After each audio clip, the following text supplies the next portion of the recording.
ঢাকঢোলার নানার বাদ্যযন্ত্র বাজিয়ে ঘোড়ার গাড়ি করে রাজকীয়ভাবে বিদায় দেওয়া হলো এক স্কুল কর্মচারীকে। জীবনের ৪৮ বছর বিদ্যালয়ের ঘণ্টা বাজানোর কাজ করতেন নুরুল আফসার।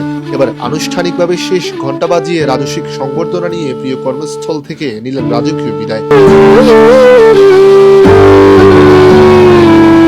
চট্টগ্রাম জেলার মিরসরাই উপজেলার শতবর্ষী বিদ্যাপীঠ জোরারগঞ্জ আদর্শ উচ্চ বিদ্যালয়ের চতুর্থ শ্রেণীর কর্মচারী নুরুল আফসার মাত্র ১২ বছর বয়সে নিজের পিতা মুন্সি মিয়ার পদে স্থলাভিষিক্ত হন তিনি। এর পূর্বে তার প্রপিতামহ বাদশা মিয়া থেকে বাবা মুন্সি মিয়া এই ৩ প্রজন্মের ৩ পুরুষ একই প্রতিষ্ঠানে একই পদে কর্মরত ছিলেন।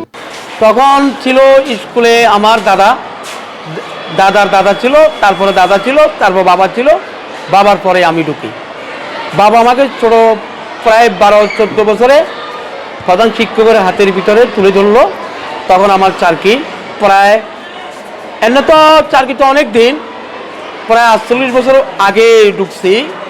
রোববার বিদ্যালয়ের স্কাউট দলের সদস্যরা নুরুল আফসারকে কাঁধে তুলে নিয়ে যায় সংবর্ধনা স্থলে। এতদিন চাকরির সীমাবদ্ধতা আর নানা নিয়মচারিতার কারণে শিক্ষকদের পাশে বসার সুযোগ না হলেও বিদায় বেলা তিনি ছিলেন অনুষ্ঠানের মধ্যমণি। তার সংবর্ধনা অনুষ্ঠানে তাকে নিয়ে প্রাক্তন শিক্ষার্থীদের স্মৃতিচারণ, বর্তমান শিক্ষার্থীদের উপহার প্রদান ছিল উল্লেখ করার মতো। ১৯৮৫ সালে এই স্কুলে ১০ম শ্রেণীতে এসে আমি ভর্তি হয়েছিলাম। আমি এই স্কুলে ভর্তি হওয়ার আগে থেকেই আফসার এই বিদ্যালয়ে নিয়োগপ্রাপ্ত।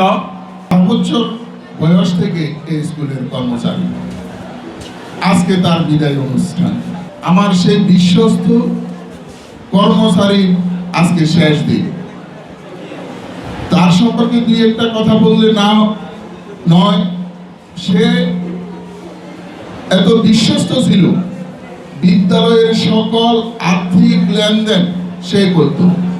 আফসার ভাইয়ের বিদায় অনুষ্ঠানে অনেক কথা এসে গেছে।